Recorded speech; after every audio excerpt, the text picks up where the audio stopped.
नमस्कार, मनी गुरु की इस खास पेशकश में आप सभी का स्वागत है। मैं हूं स्वाति रायना। जिंदगी की किसी भी आपातकालीन स्थिति में क्या काम आता है आपका इमरजेंसी फंड और आपका इंश्योरेंस। वैसे आप में से कई लोग इंश्योरेंस तो ले लेते हैं, लेकिन क्या आपका इंश्योरेंस काफी है जो कि जरूरत आने पर काफी पड़े।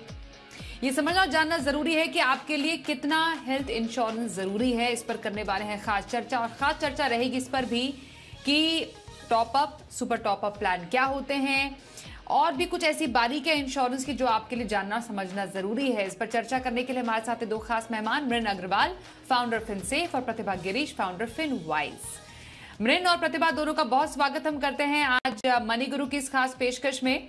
कभी भी लाइफ में कोई भी इमरजेंसी आ सकती है, जैसा मैंने शुरुआत में बोला मृन, आपके दो प्लानिंग बहुत काम आ सकती है, एक इंश्योरेंस प्लानिंग और इमरजेंसी प्लानिंग। इंश्योरेंस पर आज हम ज्यादा चर्चा करेंगे, पर जस्ट टू स्टार्ट विद एक ब्रीफली अगर हम इमरजेंसी की सिचुएशन के लिए इमरजेंसी फंड की भी चर्चा करें तो यूजुअली एक इमरजेंसी सिचुएशन से निपटने के लिए इमरजेंसी फंड या इमरजेंसी जो किटी होती है वो किस तरीके की दिखनी चाहिए। नमस्ते स्वाति।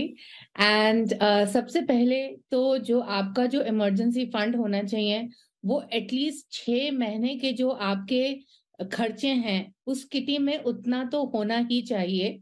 क्योंकि आजकल हम देख रहे हैं कि खर्चे भी काफी ज्यादा होते हैं और मतलब आजकल जॉब लॉसेस के बारे में भी हम बहुत सुन रहे हैं। तो अगर ऐसी स्थिति आती है देन एटलीस्ट थोड़ा टाइम तो लगेगा फिर से एक और नौकरी वगैरह मिलने में। तो इसीलिए बेहतर रहेगा अगर आप 6 से 9 महीने तक के जो खर्चे हैं वो आप एक फंड में डाल के रखिए। और इसमें सबसे आसान तरीका है कि आप थोड़ा अमाउंट सेविंग्स अकाउंट में रखिए और थोड़ा आप एफडी में डाल दीजिए, क्योंकि इससे निकालना बहुत आसान है और एफडी के ऊपर आप लोन भी ले सकते हैं बड़ी ही आसानी से। ओके, तो 6 महीने से लेकर 9 महीने या 1 साल तक अगर हम समझे जरूरत के हिसाब से इमरजेंसी फंड मृण आप कह रही हैं। फिक्स डिपॉजिट हो गया, आपका बैंक खाता हो गया, और कई लोग तो डेट फंड के लिक्विड फंड या अल्ट्रा शॉर्ट टर्म फंड में भी पैसे डालना पसंद करते हैं। लेकिन मेन जैसा मृण ने भी बताया, फोकस रहना चाहिए लिक्विडिटी पर ना कि रिटर्न पर। अब इंश्योरेंस पर आते हैं। हेल्थ इंश्योरेंस बहुत ज्यादा इंपॉर्टेंट है। आपकी नौकरी है नहीं है, आप जीवन की किसी भी स्थिति में हैं, जो लाइफ में स्पेशली हेल्थ से रिलेटेड जो समस्याएं हैं या जरूरतें हैं वो समय देखकर नहीं आती हैं। इसलिए आपका जो इंश्योरेंस पोर्टफोलियो है, खास तौर पर उसमें भी हेल्थ इंश्योरेंस पोर्टफोलियो हमेशा अप टू डेट रहना चाहिए। हेल्थ इंश्योरेंस में जब हम चुनाव की बात करते हैं प्रतिभा, क्या पैरामीटर्स हैं, क्या पैमाने हैं जिनको देखकर समझकर किसी को अपने लिए हेल्थ इंश्योरेंस चूज करना चाहिए। मतलब जो एक व्यक्ति एक मेट्रो शहर में रह रहा है या जो एक व्यक्ति एक टियर 2 सिटी में रह रहा है, क्या इन दोनों की नीड्स एक इंश्योरेंस के लिए क्या समान रहेंगी? एब्सोल्युटली नहीं। एक कस्टमाइज्ड अप्रोच होना चाहिए। अगर आप मेट्रो सिटी में रह रहे हैं तो आपको पता है आज के तारीख में मेडिकल एक्सपेंसेस बहुत ही महंगे हैं, तो आपको उस हिसाब से प्लानिंग करना चाहिए। तो नंबर 1 कि आप कौन से शहर में रहते हैं, वहां पे मेडिकल एक्सपेंसेस क्या है, इसका थोड़ा आपको रिसर्च करना पड़ेगा।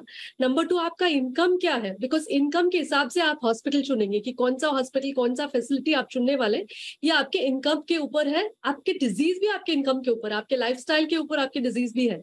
अगर मान लो कोई मुंबई में रहता है या कोई भुवनेश्वर में रहता है, ये कॉस्ट ऑफ मेडिकल जो है वो भुवनेश्वर में कम होगा और मुंबई में ज्यादा होगा। तो ये आपको ध्यान में रखना है कि आप ट्रीटमेंट कहाँ पे लेने वाले हैं। अगर आप कैपिटल सिटी में नहीं रहते तभी भी आपको चेक करना जरूरी है कि कैपिटल सिटी में क्या कॉस्ट है और उसके हिसाब से लें। सबसे जरूरी बात, आप जब इंश्योरेंस ले रहे हैं आज के तौर पे, आज का आपका रिक्वायरमेंट मत देखिए, ये फ्यूचर के लिए ले रहे हैं। तो आप ये सोचिए कि 7-8% से भी अगर इन्फ्लेशन से बढ़ रहा है मेडिकल कॉस्ट, तो आप 5 साल बाद क्या कॉस्ट होने वाला है उसके हिसाब से आपको इंश्योरेंस लेना है। पहले तो एक टिक मार्क एक्टिविटी हुआ करता था, पिछले 2 साल ने हमको सिखा दिया कि इंश्योरेंस तगड़ा होना चाहिए। जितना हमारी जरूरत है उतना तो डेफिनेटली होना चाहिए। पहले 5 लाख होता था, अभी तो 10 लाख बोलते हैं मिनिमम लेना चाहिए। ओके, तो आप कह रहे हैं कि 5 लाख से काम नहीं चलेगा, कम से कम उससे दुगना होना चाहिए, 10 लाख रुपए होना चाहिए। और डेफिनेटली आपको किसी भी इमरजेंसी के लिए प्रिपेयर्ड रहना है अपने इंश्योरेंस के लिहाज से। तो अब तो 1-1 करोड़ के सम इंश्योर्ड वाले हेल्थ इंश्योरेंस भी आने लगे हैं। हम जरा शहर के हिसाब से और किसी के प्रोफेशन के हिसाब से इंश्योरेंस प्लान कितना होना चाहिए उस पर और थोड़ा डिटेल में चर्चा करेंगे। हम फिलहाल अभी दिखा रहे थे कि कोई अगर 20 वर्ष का हो तो कैसा इंश्योरेंस प्लान हो, या 30 वर्ष के हो तो कैसा इंश्योरेंस प्लान हो। चर्चा थोड़ी देर में और आगे बढ़ाते हैं, पर इंपॉर्टेंटली क्योंकि हेल्थ इंश्योरेंस की यहाँ पर बात हो रही है मृन, यहाँ पर समझना बेहद जरूरी है कि किस तरीके का इंश्योरेंस किसी के पास होना चाहिए। ये तो हमें मालूम है, हम सब एक इंडिविजुअल हेल्थ प्लान लेते हैं। अगर आप नौकरी पेशा है तो आपके ऑफिस से भी प्लान होता है, मेडिक्लेम होता है आपका, आप एक अलग से भी प्लान लेते हैं। फैमिली फ्लोटर प्लान भी उपलब्ध है जिसमें आप पूरी फैमिली को क्लब करके एक ही प्लान में शामिल कर सकते हैं। लोगों में हमेशा एक कंफ्यूजन रहता है कि सिंगल प्लान बेटर रहता है या फैमिली फ्लोटर प्लान बेटर रहता है। और जब हम एडिक्वेटली कवर्ड होने की बात करते हैं, किसी इमरजेंसी सिचुएशन में प्लान को यूज करने की बात रहती है, तो उसमें क्या ज्यादा कारगर साबित होता है? एक सिंगल प्लान कारगर साबित होता है या फिर एक फैमिली फ्लोटर प्लान कारगर साबित होता है? मेरे ख्याल से फैमिली फ्लोटर प्लान ठीक रहता है। वो इसीलिए क्योंकि अगर आप इंडिविजुअली सब फैमिली मेंबर्स के लिए प्लान लेना शुरू करेंगे तो ये बहुत महंगा भी पड़ जाएगा। और ऐसा नहीं है कि मतलब एक साथ ही सब फैमिली मेंबर्स भी बीमार पड़ जाएंगे, ज्यादातर ऐसी तो परिस्थिति नहीं आती है। तो मेरे ख्याल से फैमिली फ्लोटर प्लान ही लेना ज्यादा अच्छा रहेगा। ओके, आप कह रहे हैं कि फैमिली फ्लोटर प्लान ज्यादा सही रहेगा, पर फैमिली फ्लोटर प्लान में प्रतिभा, मैं आपसे समझना चाहती हूँ कि जैसे सीनियर सिटीजन पेरेंट्स हैं, कई लोग जानना समझना चाहते हैं कि सीनियर सिटीजन का वैसे भी अगर मानिए अलग से कोई वो अगर प्लान ले तो थोड़ा महंगे प्रीमियम पर आता है। तो ये एक सही तरीका है कि आप अपने सीनियर सिटीजन पेरेंट्स को फैमिली फ्लोटर प्लान में ऐड करें, और जब आप अपने पेरेंट्स को फैमिली फ्लोटर प्लान में ऐड करते हैं तो क्या उसका प्रीमियम भी बढ़ जाता है? नंबर वन, सीनियर सिटीजन्स के जो मेडिकल नीड्स है ना, वो जैसे आपका उम्र बढ़ता है, आपका एलिमेंट्स भी बढ़ता है, तो आपका मेडिकल एक्सपेंसेस होने का संभावना ज्यादा होता है। तो पेरेंट्स जो सीनियर सिटीजन्स होते हैं उनका जाहिर है कि बहुत क्लेम्स रहेंगे। अगर आपने एक ही प्लान ले लिया जो आपने फैमिली के लिए और उसके साथ सीनियर सिटीजन पेरेंट्स को भी ले लिया, तो हो सकता है जब बाकी मेंबर्स बीमार हो, बिकॉज सीनियर सिटीजन ने ऑलरेडी क्लेम कर लिया, आपके लिए उतना कवर नहीं बचेगा। इसलिए हमारा सुझाव हमेशा रहता है कि सीनियर सिटीजन पेरेंट्स को अलग से एक कवर दे और फैमिली को अलग से एक फैमिली फ्लोटर दे। और सीनियर सिटीजन का जो कवर होता है वो काफी एक्सपेंसिव होता है, और 40-45 इयर्स की उम्र से ही लाइफस्टाइल डिजीजेस आ जाते हैं, like diabetes, blood pressure, cholesterol. तो कभी कभी कवर नहीं करते और कवर मिलना बहुत मुश्किल है। तो इसके लिए स्पेशल प्लान्स आते हैं सीनियर सिटीजन के, उनके कंडीशंस अलग होते हैं, उनमें कोपे होता है, उनमें कुछ लिमिट्स होते हैं, सब लिमिट्स होते हैं कि ये डिजीज के लिए इतना ही कवर करेंगे, लेकिन एटलीस्ट मिल तो जाता है। So number one, separate plan लीजिए। नंबर टू, अगर बहुत प्रीमियम ज्यादा पड़ रहा है तो सीनियर सिटीजन प्लान्स को भी आप इवेल्युएट कर सकते हैं, लेकिन ये जानकर कि उसमें कंडीशंस होंगे और वो कंडीशंस को क्लियरली आपको रिसर्च करना है क्या कंडीशंस है। बिल्कुल, इंश्योरेंस में एक्चुअली इतनी टेक्निकल बारीकियां होती हैं जो कि कई बार हम पॉलिसी लेते वक्त पूरी तरह समझ नहीं पाते हैं, और लगता है चलिए एक प्लान ले तो लिया, ये बारीकियां बाद में समझते रहेंगे, लेकिन उसमें भी जब आपको क्लेम करने की जरूरत या नौबत आती है तब आपको मालूम चलता है कि इसका जो बेनिफिट आपको जितना मिलना चाहिए था उतना मिल नहीं पाया, क्योंकि आपको शायद उसके बारे में मालूम नहीं था। उसके कुछ बेसिक टर्म्स पर भी हम चर्चा करने की शुरुआत करते हैं। मानिए मृण, किसी के पास एक इनसफिशिएंट एक प्लान है, हेल्थ प्लान है, उनके पास एक ऑप्शन रहता है कि आप उसको टॉप अप करें। अब टॉप अप में हमने जब उसके बारे में समझना शुरू किया था, मोबाइल टॉप अप्स आते थे कि आप मोबाइल में टॉप अप करके अपने टॉक टाइम बढ़ा सकते हैं। तो इसको आसान भाषा में ऐसे ही समझ सकते हैं कि आपके पास हेल्थ प्लान में सम इंश्योर्ड कम है तो उसको बढ़ाने के लिए आप टॉप अप प्लान ले सकते हैं। तो ये जो टॉप अप प्लान है या टॉप अप कवर जो है हेल्थ प्लान का, वो काम कैसे करता है ब्रिट? तो सबसे पहले ये आपको एडिशनल इंश्योरेंस देता है। तो अगर आपके पास एक बेस पॉलिसी है तो इसके ऊपर आप एक एडिशनल इंश्योरेंस प्लान ले सकते हैं, which is known as, you can take it as top up और सुपर टॉप अप। अच्छा, इसमें सबसे बड़ी बात जो है वो है को पेमेंट या डिडक्टेबल, विच मीन्स कि जो भी आप अमाउंट का जो इंश्योरेंस ले रहे हैं उसमें एक सर्टेन अमाउंट रहेगा जो आपको पे करना पड़ेगा। So for example let us assume कि आप 20 लाख रुपए का टॉपअप ले रहे हैं। इसमें आपको ऑप्शन मिलते हैं कि आपको 1 लाख रुपए या 3 लाख रुपए या 5 लाख रुपए का कितना आपको डिडक्टेबल लेना है। और इसका मतलब ये होता है कि जब आप क्लेम करते हैं तो सबसे पहले जो अमाउंट जाएगा वो डिडक्टेबल से जाएगा, which means it will go from your pocket.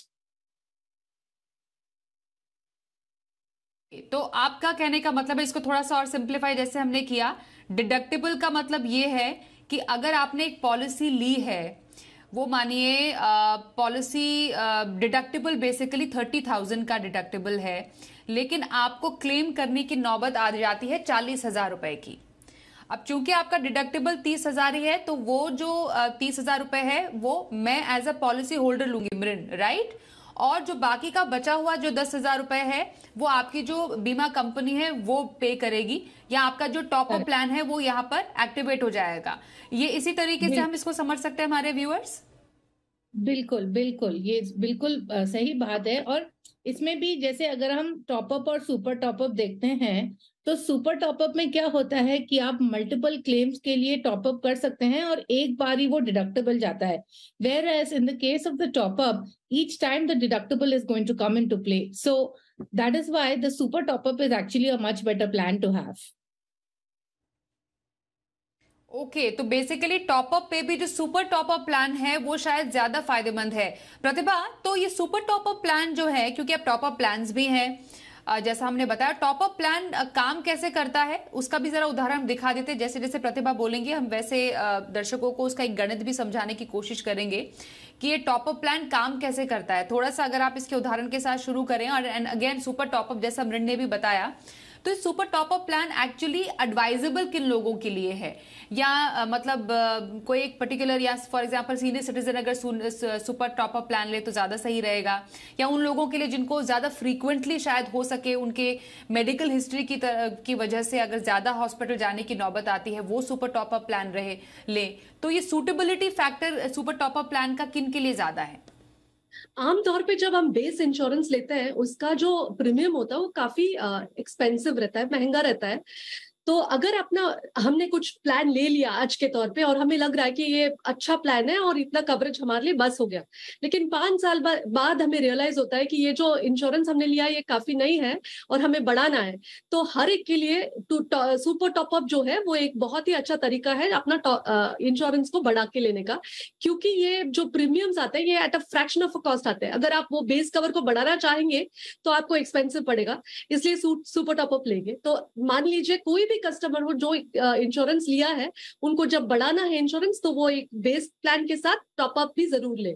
लेकिन ये याद रखना जरूरी है कि आपने 2 इंश्योरेंस लिया है, 2 अलग अलग एप्लीकेशन भरा है, और अगर आप क्लेम कर रहे हैं तो क्लेम करते वक्त भी आपको 2 क्लेम प्रोसेस रहेगा। बेस के लिए एक पॉलिसी, मान लीजिए आपके पास 15 लाख का 10 लाख का बेस पॉलिसी है और 10 लाख का डिडक्टेबल के साथ 10 लाख का और टॉपअप पॉलिसी भी है। 15 लाख का बिल आया तो 2 क्लेम करना पड़ेगा, पहले बेस पॉलिसी 10 लाख का और बाकी बचा 15 सुपर टॉपअप देगा। तो इसलिए जरूरी है कि अगर हो सके तो आप इंश्योरेंस जो बेस पॉलिसी जिस इंश्योरेंस से ले रहे हैं उसी से आप दूसरा जो टॉपअप है वो भी लीजिए और वही टाइम पे लीजिए। ऐसा नहीं कि आपने आज बेस पॉलिसी ले लिया और 2-3 महीने बाद आप टॉपअप पॉलिसी ले रहे हो, तब आपको क्लेम के वक्त दिक्कत हो सकती है। और ये भी आपको जानना जरूरी है क्योंकि अलग अलग पॉलिसी है, उसमें प्री एग्जिस्टिंग डिजीज का वेटिंग पीरियड अलग हो सकता है, उसमें रिस्टोर जैसे बेनिफिट्स ना हो। तो ये समझना है कि ये सेपरेट पॉलिसी ले रहे हैं और इसका अगर हम सेम कंपनी से भी ले रहे हैं तो कैशलेस मिलेगा नहीं मिलेगा, ये सब आपको तहकीकात करना बहुत जरूरी है। ओके, तो ये बारीकियां हैं जो आप समझें किसी भी प्लान को टॉपअप करने के लिए। जैसा प्रतिभा बता रही है कि जिस कंपनी से आपका बेस प्लान है उसी का अगर आप टॉपअप लेंगे तो काफी ज्यादा आपको कंफ्यूजन से दूर करने में मदद मिलेगी। Again same goes for super top up plan also. और जैसा मृण और प्रतिभा दोनों ही कह रही हैं कि सुपर टॉपअप प्लान ज्यादा मतलब एडवाइजेबल रहता है लेने के लिए। क्योंकि उसमें आप मल्टीपल अस्पताल खर्च के लिए सुपर टॉपअप प्लान यूज कर सकते हैं, जबकि टॉपअप प्लान जो होता है वो आप उसकी जो सीमा होती है, जिसको लिमिट होती है, वो एक ही बार की होती है खर्च करने की। अब जरा थोड़ा बेसिक इंश्योरेंस प्लानिंग पर चर्चा करते हैं। मृण अग्रवाल फिनसेफ से हमारे साथ हैं, प्रतिभा गिरीश फिनवाइज से हमारे साथ हैं। मृण, जो हम चर्चा कर रहे थे कि कितना हेल्थ इंश्योरेंस किसी के पास होना चाहिए, उसका लिमिट क्या है, उसकी सीमा क्या है। अब फॉर एग्जांपल एक 20s में कोई एक यंगस्टर है एज कंपेयर टू 30 या 40 साल के कोई हैं, अगर कोई व्यक्ति, उनकी नीड्स में फर्क होगा। तो यहाँ पर जो सम इंश्योर्ड है, क्या इस उम्र के लिहाज से लेना ज्यादा बेटर रहता है? और स्पेशली जिस शहर में आप रह रहे हैं वहां को भी ध्यान में रखते हुए आपको अपने लिए एक इंश्योरेंस पॉलिसी प्लान करनी चाहिए। एंड अपार्ट फ्रॉम दैट सिर्फ बेस पॉलिसी ही नहीं, उसके साथ जो कुछ राइडर्स भी होते हैं, जैसे मानिए किसी के लिए एक्सीडेंटल पॉलिसी शायद इंपॉर्टेंट हो, या किसी के लिए क्रिटिकल इलनेस पॉलिसी लेना सही होगा। तो एक पैरामीटर क्या तय किया जाए? एक तो where sum assured is concerned, I think कि जो लोग 20s में हैं, जिनकी अभी ज्यादा फाइनेंशियल रिस्पॉन्सिबिलिटीज भी नहीं है, डिपेंडेंस नहीं है फॉर एग्जांपल, उन लोगों के लिए 5 लाख तक इंश्योरेंस कवर लेना काफी रहेगा। ऑफ कोर्स जो एक बहुत इंपॉर्टेंट पॉइंट होता है वो ये है कि आपकी मेडिकल हिस्ट्री क्या है। मतलब obviously if there is a genetic illness in the family, और for example if you are prone to falling sick and all of these things, then of course आपको ज्यादा कवर लेना पड़ेगा। But otherwise I am saying generally 20s में जो लोग हैं वो 5 लाख तक का कवर ले सकते हैं। जैसे ही आपकी उम्र बढ़ती है और आपकी फाइनेंशियल रिस्पॉन्सिबिलिटीज बढ़ती हैं, आपके डिपेंडेंस बढ़ते हैं, बच्चे हो जाते हैं, सर्टेनली आपको ज्यादा अमाउंट का कवर लेना चाहिए। और आजकल के जो मेडिकल ट्रीटमेंट का जो कॉस्ट है फॉर एनी लार्ज इलनेस, तो अगर हम देखें for example for large illnesses like coronary heart disease, stroke, cancer, even dialysis, these sort of illnesses, they cost a lot of money. तो इसका खर्चा आपका आता है 15 से 20 लाख के बीच में। तो मेरा ये मानना है कि जैसे आपकी उम्र बढ़ती जाती है और आपकी रिस्पॉन्सिबिलिटीज बढ़ती जाती हैं, आपको एटलीस्ट 15 से 20 लाख का इंश्योरेंस लेना चाहिए, जिसमें आप एक काम कर सकते हैं कि आप एक 5 लाख का बेस कवर ले सकते हैं with around 20 lakhs of super top up cover. And very importantly critical illness is very important. So critical illness में क्या होता है कि ये हॉस्पिटलाइजेशन से लिंक नहीं होता है। इसमें अगर आपको कोई भी बड़ी बीमारी होती है तो एक जो लमसम अमाउंट है वो मिल जाता है on surviving that illness for 1 month, right. So इससे क्या होता है ना कि जब कोई भी बड़ी बीमारी होती है तो मिसलेनियस खर्चे काफी ज्यादा हो जाते हैं, एंड जो वो खर्चे होते हैं वो इसके लिए इसमें मदद कर देगा। एंड इसमें कोई रोक टोक नहीं है कि ये अमाउंट आप इसी चीज के लिए यूज कर सकते हैं या आप कोई स्पेसिफिक खर्चों के लिए यूज कर सकते हैं। आप किसी भी चीज के लिए वो अमाउंट यूज कर सकते हैं। सो मेरे ख्याल से एक 5 लाख का base cover with 20 lakhs of super top up and 5 lakhs of critical illness is very important, and ये हर इंसान को और हर फैमिली को एक्चुअली एक एसेंशियल एक्सपेंस की तरह देखना चाहिए। अगर आपका क्लेम नहीं भी हुआ है तो आपको ये नहीं सोचना चाहिए अरे मेरे पैसे बर्बाद चले गए या इसका कुछ यूज नहीं हुआ, बिकॉज हम इंश्योरेंस इसीलिए ले रहे हैं ताकि हम फ्यूचर में अगर कोई अनसर्टेनिटी हो जाए हम उसके अगेंस्ट में प्रोटेक्टेड रहें। ये आपने इम्पोर्टेंट बात कही यहाँ पर कि उम्र के लिहाज से और ये फ्यूचर के अनसर्टनिटीज को ध्यान में रखते हुए आपको अपना एक इंश्योरेंस जो पोर्टफोलियो हो प्लान करना चाहिए। क्योंकि यहाँ पर ये बात आई कि कई लोग सोचते हैं कि भाई अगर हमने क्लेम ही नहीं किया तो क्या होगा, उसमें नो क्लेम बोनस का भी फायदा मिलता है। प्रतिभा, तो क्या नो क्लेम बोनस के फायदों और उस बेनिफिट्स को ध्यान में रखते हुए भी क्या एक अमाउंट को कंसिडर करना चाहिए किसी को? ये नो क्लेम बोनस जो है वो तब दिया जाता है जब आपने इंश्योरेंस पॉलिसी ले लिया लेकिन पूरे साल के दौरान आपने क्लेम ही नहीं किया, बीमारी नहीं हुए और क्लेम ही नहीं किया। तो 10% से लेकर सम इंश्योर्ड का, अगर आपने 5 लाख का लिया है 10% ऑफ दैट इज 50,000, 10% से लेकर 50% तक का नो क्लेम बोनस आपको मिल सकता है। ये बहुत अच्छी बात है। 5 लाख का कवर आपका नेक्स्ट ईयर हो जाएगा 5.5 या 7.5 डिपेंडिंग ऑन आपने कौन सा इंश्योरेंस पॉलिसी लिया है। और वापस अगर नेक्स्ट ईयर भी आपने क्लेम नहीं किया तो 10% या 50% से बढ़ेगा, लेकिन इसका एक लिमिट होता है, ये बढ़ते नहीं जाएगा। 10 साल के लिए हमने क्लेम नहीं किया तो एवरी टाइम 50% से नहीं बढ़ेगा। इसका एक लिमिट होता है कि up to double the sum insured. तो आपने 5 लाख का लिया, 2 साल क्लेम नहीं किया तो 10 लाख हो गया, और तीसरी साल भी क्लेम नहीं किया तो वापस बढ़ेगा नहीं। लेकिन ये बात आपको ध्यान पे रखना है कि जब आप क्लेम करेंगे तो उतना ही तेजी से ये कम हो जाएगा। तो ये बहुत अच्छा बेनिफिट है, लेकिन इसको ध्यान में रखते हुए आपको अमाउंट डिसाइड नहीं करना है, क्योंकि नो क्लेम बोनस उतना ही तेजी से कम होता है। और अगर रूम रेंट का कैप वगैरह है, कभी कभी ऐसा होता है कि 1% of sum insured is equal to room rent cap, तो इसमें नो क्लेम बोनस काउंट नहीं होता, क्योंकि आपका पॉलिसी अभी 5 से 7.5 हो गया। 7,500 का आपको रूम रेंट नहीं मिलेगा, बेस पॉलिसी के हिसाब से ही रूम रेंट मिलेगा। तो ये जब मिलता है अच्छी बात होती है, फैंटास्टिक थिंग, बट इसको ध्यान में रखते हुए आपको अमाउंट नहीं डिसाइड करना। अमाउंट जितना आपको चाहिए उतना बेस पॉलिसी लेना बहुत जरूरी है।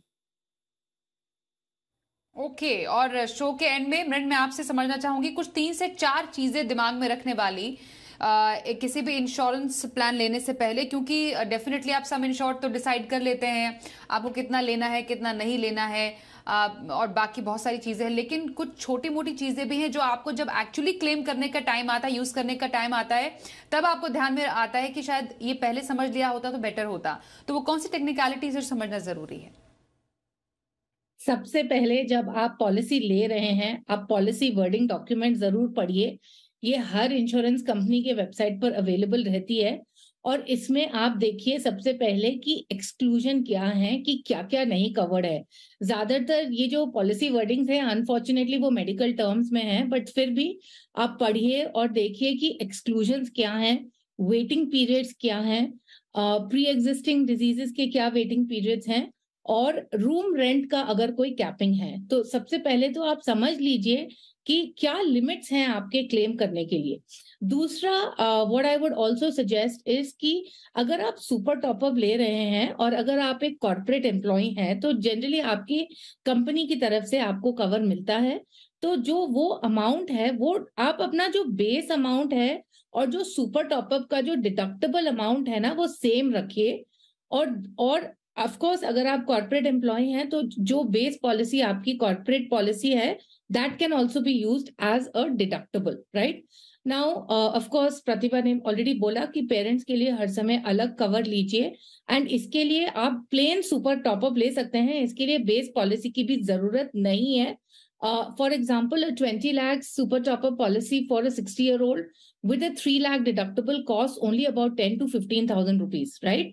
So take super top-up policy for the parent, and of course check the network of hospitals. अगर आप बेस और सुपर टॉपअप अलग अलग कंपनी से ले रहे हैं तो ये जरूर देख लीजिए कि वो लिस्ट ऑफ हॉस्पिटल्स वगैरह सेम है।